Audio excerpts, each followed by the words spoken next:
É sempre bom estar aqui com vocês, conversando com vocês. Essa troca de energia é algo muito bom. Cada momento em que a gente é escalado para vir trocar conhecimentos, porque é uma troca de conhecimentos. Eu não sei mais que vocês. Eu acho que nesse momento a gente pede a Deus que nos inspire e que a gente possa atingir a todos aqueles que estiverem vendo esse vídeo. Então vamos fazer uma oração. Fechando nossos olhos, pedindo, vamos imaginar Jesus de braços abertos, sorriso largo, vindo em nossa direção, nos envolvendo com seu amor.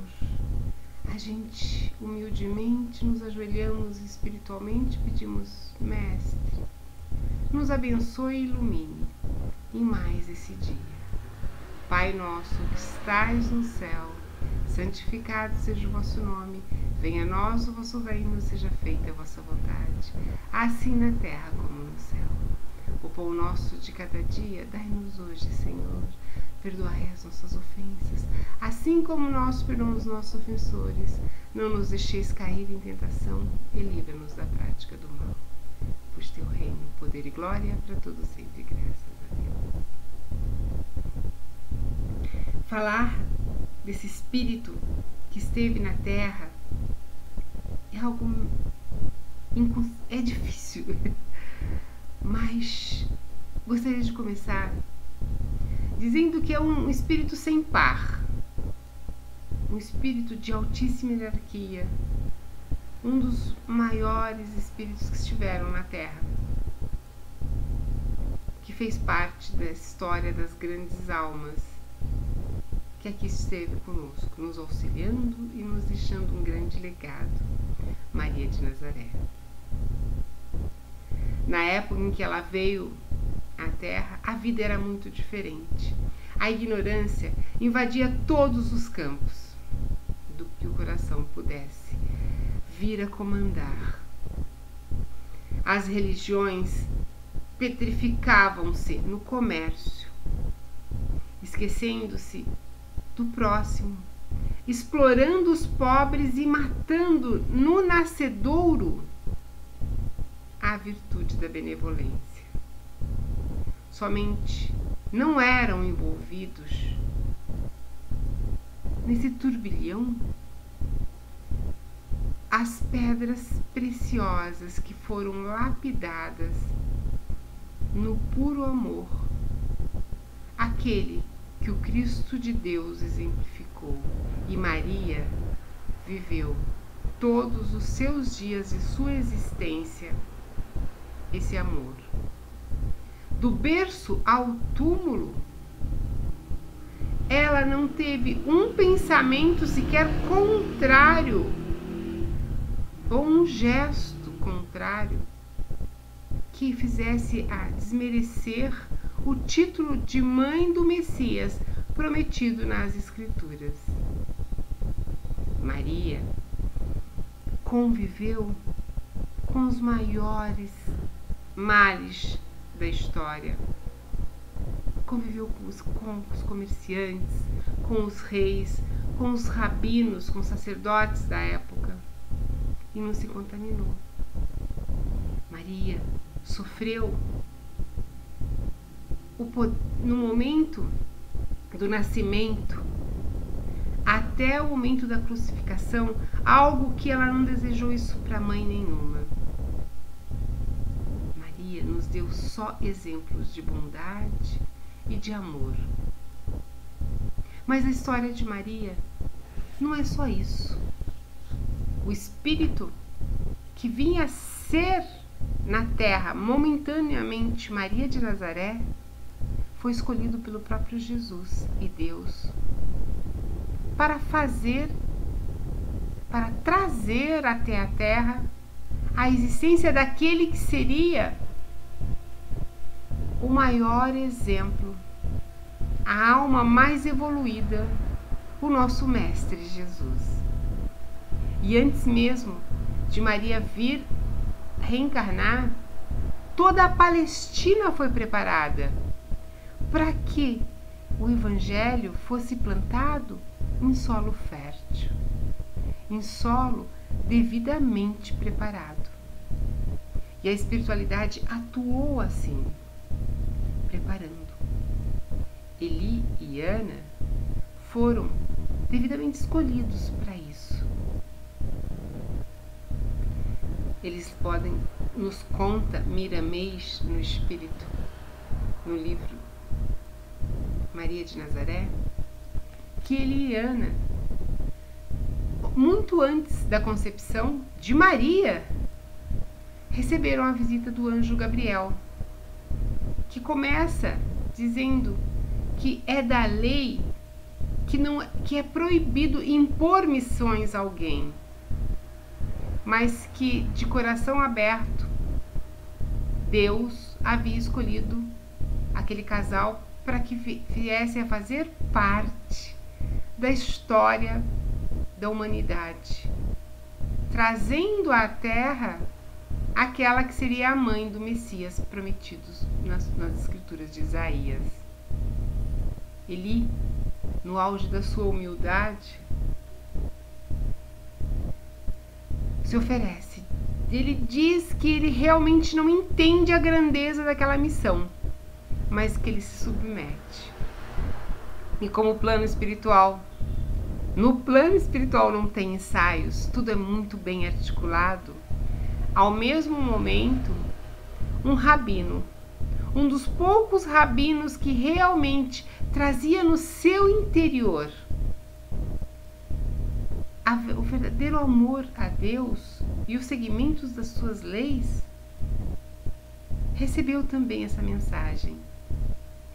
O rabino era Azedan Moá, um rabino sincero, que realmente amava Jesus, Jesus, mas ele entendia as profecias, ele participava de tudo isso com sinceridade, sem interesses.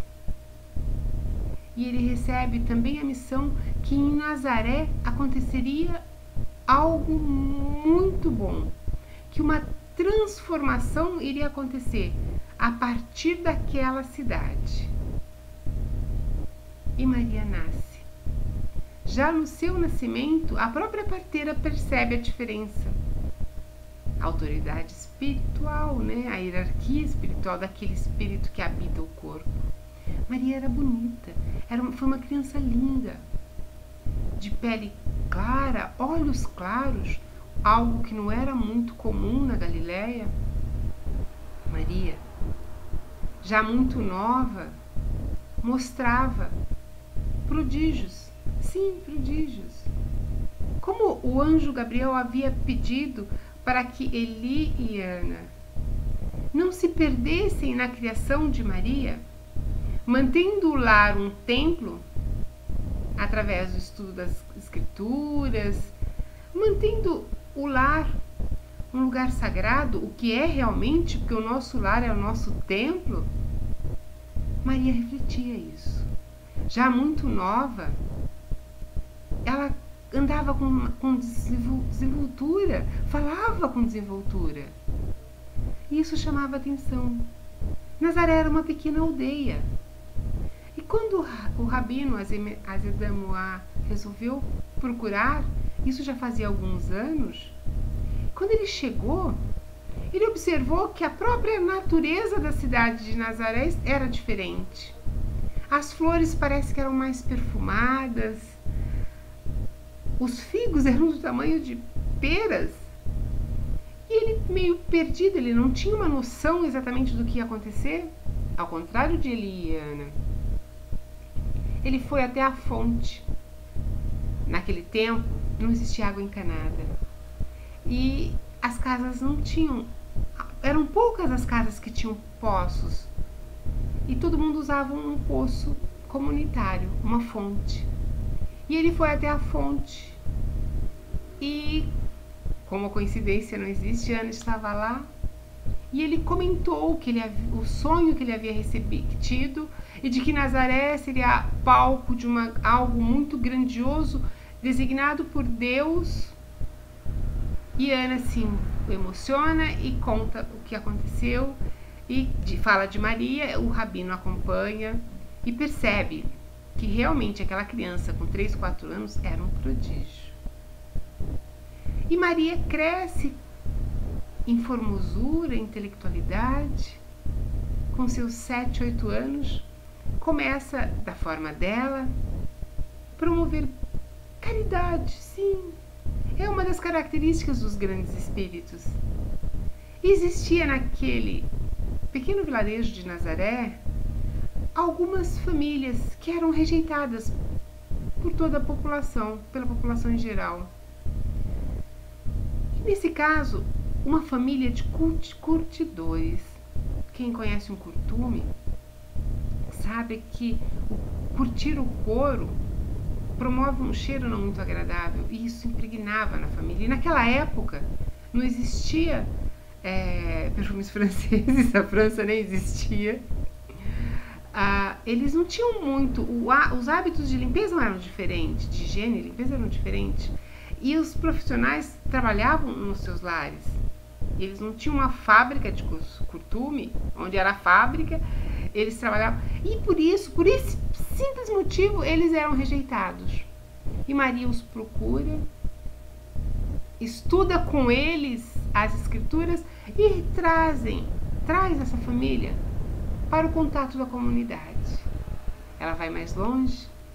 A mulher naquela época, que se não se casava, era rejeitada também.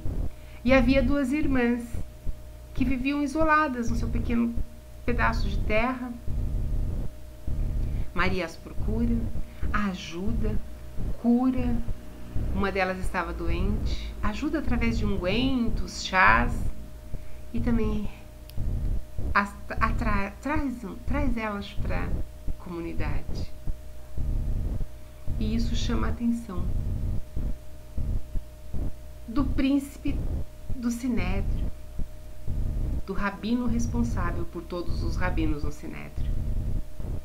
E eles resolvem chamá-la para estudar lá no templo. Isso era uma grande honra. Nossa, ter uma filha educada no Sinédrio, além dela aprender uma série de artes, bordados, costuras, também ia crescer intelectualmente. E Maria vai de bom grado, vai feliz. Maria chega de cara, a sua energia muito boa, muito benfazeja, aquela pessoa que tem aquela coisa gostosa de estar perto, faz amizade com todas, mas em especial com Eliseva e Lisiane. Lisiane era filha do príncipe do Sinédrio, do rabino mais importante do Sinédrio, do templo. E ela se destaca. Ela se destaca pela sua intelectualidade, pelos seus conhecimentos. Maria chega a certo ponto que começa a surgir boatos de que ela seria a mãe do Messias prometido nas Escrituras. E por mais que eles tentem abafar, aquilo acaba chegando no ouvido do príncipe do Sinédrio, do rabino maior, e ele resolve interrogá-la.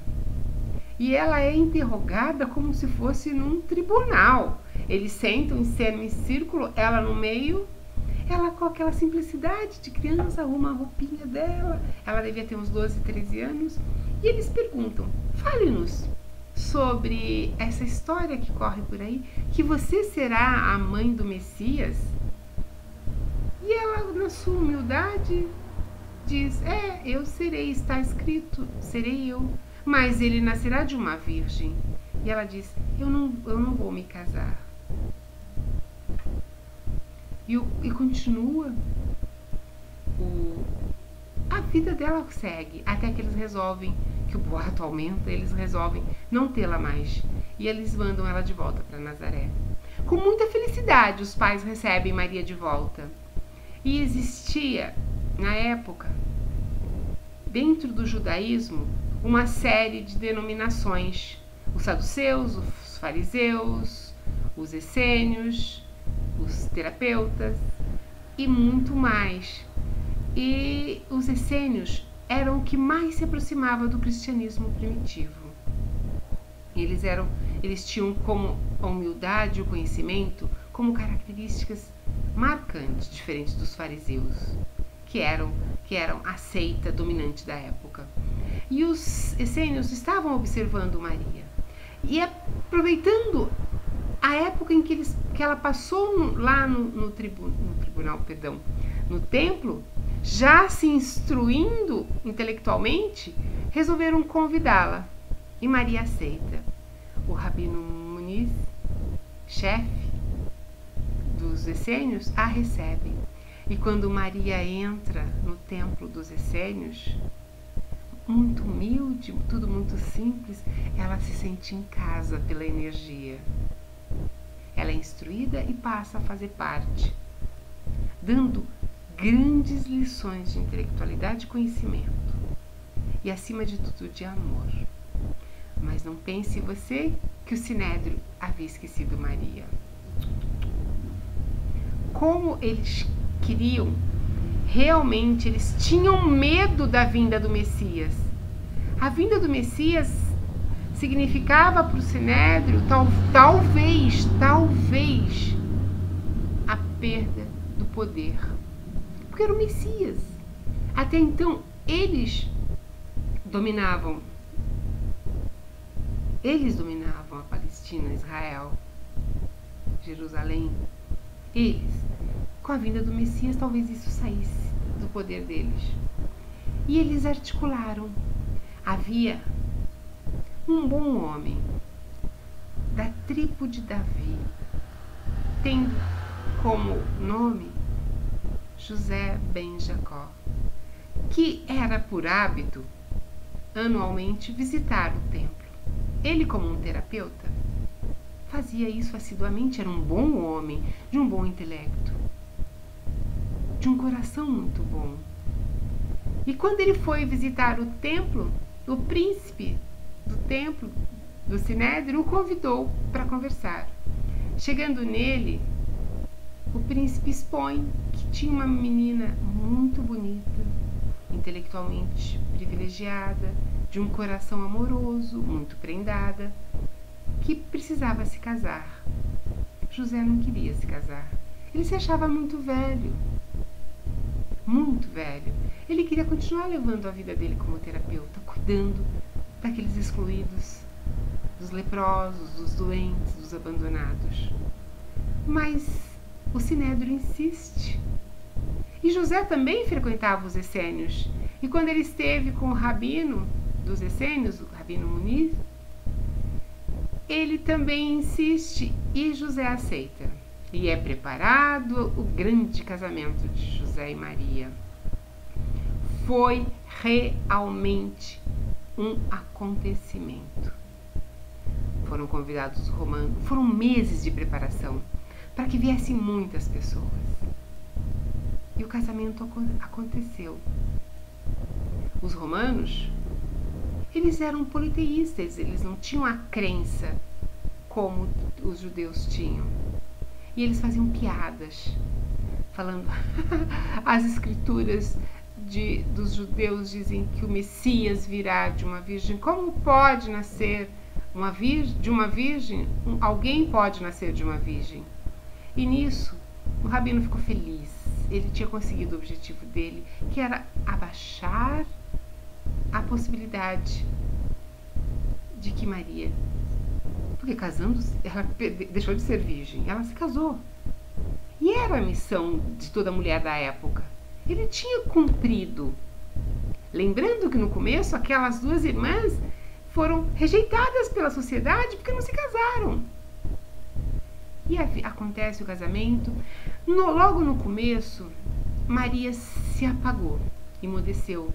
José também. José não conseguia ficar muito próximo de Maria. Parece que a hierarquia espiritual de Maria incomodava, a intelectualidade de Maria incomodava. Até que José vai até o rabino, aos essênios, e ele explica o que acontece. José não foi escolhido a um acaso. Muito antes, há uns tempos longínquos, o espírito que habitava o corpo, agora então José, tinha uma grande dívida para o espírito de Maria. E aceitando essa missão, ele estaria cumprindo, ficando quites. Porque a gente sempre, se a gente em algum momento burlou a lei, infringiu a lei de Deus, a gente temos que resgatá-la. Isso faz parte. Vivemos sobre as leis de Deus e temos que cumpri-las. E José não era diferente. E depois do encontro com o Rabino Muniz, o Rabino dos Essênios, José volta e a vida segue. Certa feita, numa noite, Maria está incomodada. Ela sente que algo no ar não está muito certo. Ela faz suas orações e vai dormir. No meio da noite, ela acorda. O quarto está iluminado de maneira diferente.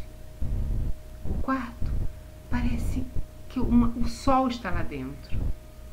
E ela percebe a presença de um anjo. É o anjo Gabriel da Anunciação. E ele fala: Maria, és bendita entre todas as mulheres. E faz que ela será a mãe do Messias. Ela já sabia, mas como Gabriel havia dito para Eliana lá atrás, quando estamos internados no corpo físico, perdemos grande parte dos nossos conhecimentos intelectuais. E ela diz humildemente: eu me submeto, serei escrava das ordens de Deus. Isso vai, o tempo passa, Jesus nasce, uma criança realmente especial. Ela podia lembrar de como era ímpar aquela criança. E agora a gente entra um pouquinho nesse livro Boa Nova, no último capítulo, em que Humberto de Campos nos traz maravilhosamente o finalzinho da vida de Maria, nesse momento em que ela está sozinha, se sentindo sozinha aos pés da cruz, todo o martírio, toda a atrocidade da crucificação já havia acontecido. Ela está sozinha, olhando para a cruz, relembrando Jesus na infância, aquela criança especial. Ela sente um toque de leve. É João que a abraça. Os dois olham para a cruz na esperança de ter alguma mensagem de Jesus. E ele vira e fala: mãe, eis o teu filho. Vira para João e fala: filho, eis tua mãe. Maria a princípio não percebe, não entende, mas João percebe que Jesus se desligava do corpo físico. O tempo passa, Maria volta para Betânia e fica um tempo. Continua seguindo sua vida dentro de toda a integridade que ela tinha. Maria, certa feita, recebe uma visita de João, que vem alegre e diz: minha mãe, porque ele havia entendido o pedido de Jesus, eu ganhei um pequeno terreno em Éfesos, num promontório com vista para o mar, um pouquinho afastado da cidade, e gostaria que viesse ficar comigo. Ele entendeu a missão. Eles tinham montado uma igreja, tinham instituído uma igreja em Éfesos e queria a Mãe Santíssima com ele. E ela vai. E Jesus fica cada vez, João fica cada vez mais envolvido, me desculpa, com a igreja em Éfesos, e Maria sozinha na casa. Maria começa a receber visitas. Ah, a Mãe Santíssima, a Mãe de Jesus está naquele pequeno casebre. E as pessoas começam a buscá-la, e ela começa a auxiliá-lo, ela começa a receber as pessoas com palavras de amor, curando os leprosos, promovendo verdadeiros milagres. Isso ganha terreno e a casa começa a ser chamada de Casa da Santíssima. E João, cada vez mais envolvido na igreja, cada vez ela fica mais tempo sozinha. Certa feita, numa tarde, ela sente a mesma sensação que ela sentia na véspera da Anunciação. E ela se senta na porta da casa, começa a olhar o pôr do sol. Nisso ela sente a aproximação de um andarilho, um viandante, que era muito comum isso naquela época. Ela o recepciona e ele fala: vim orar com a senhora e ver esse belíssimo pôr do sol que descortina. Ela acha estranho aquela voz, uma certa familiaridade, mas eles oram e ela começa a sentir a presença que há muito ela não sentia. Uma saudade a envolve. Me desculpe a emoção. E ela oferece uma pequena tigela de sopa. Ele faz menção de pegá-la. Nisso ela percebe a chaga na sua mão. E ele fala: sim, mãe, eu sou seu filho e venho te buscar, porque o meu pai quer que seja a rainha dos anjos no meu reino. Maria fica estática, procura outra chaga nas mãos, olha nos pés e percebe a chaga infame, provocada pelos cravos que o reteve na cruz. E para finalizar, ela procura a chaga que a lança, aquela lança infame que pôs fim à sua vida corporal, e encontra. Maria fica estática e entra em verdadeiro transe. No outro dia as pessoas percebem e trazem João e começam a cuidar dela. Ela se preparava para o desencarne. Os últimos liames da carne estavam sendo desligada. Ela não via mais Jesus. Mas ela via um coro de anjos, uma multidão de anjos que a recepcionava. Maria se desliga. E há uma saudade enorme da Betânia a invade. E ela pede. Seu pedido é uma ordem. E os anjos, toda aquela multidão de anjos acompanha ela até a Galileia. E ela pode ver do alto. Agora ela pode ver do alto. Me perdoe a emoção. Que o lago de Tiberíades é como um alaúde. O rio Jordão que o alimenta são as cordas. E ela percebe que esse alaúde tocou a música do Evangelho para a transformação da humanidade. E quando já se preparavam para partir rumo ao reino de Jesus, ela se lembra que ela ouviu falar que os seguidores do seu filho amado estavam sendo perseguidos em Roma. E como seu desejo é uma ordem, aquela caravana de anjos, aquela multidão segue até Roma. Chegando em Roma, ela se espanta com a soberba da cidade, toda de mármore, os monumentos, as lideiras com as patrícias sendo carregadas por escravos sofridos. Ela percorre o olhar tudo aquilo e se detém na prisão, onde uma multidão sofrida espera o momento do martírio.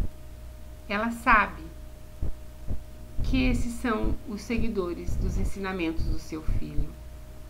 Maria quer lhe deixar algo, mas o quê? E Maria percebe uma moça. Me perdoe a emoção. Muito jovem. E Maria toca o seu coração e pede: filha, cante, Suavemente Maria fala aos seus ouvidos, inspirando-a: filha, cante. E diz a lenda que naquela noite, quando o espetáculo do circo macabro aconteceu, e a partir daquela noite, todos que foram ao martírio em nome de Jesus morreram alegres, cantando. Queridos irmãos, no final, bem no final desse livro, Humberto de Campos nos traz uma coisa que, para mim, me toca muito. Ele fala: por essa razão, irmãos, quando ouvirdes o cântico nos templos das diversas famílias religiosas do cristianismo, não vos esqueçais de fazer no coração um brando silêncio, para que a música da rosa mística de Nazaré aí espalhe o seu perfume.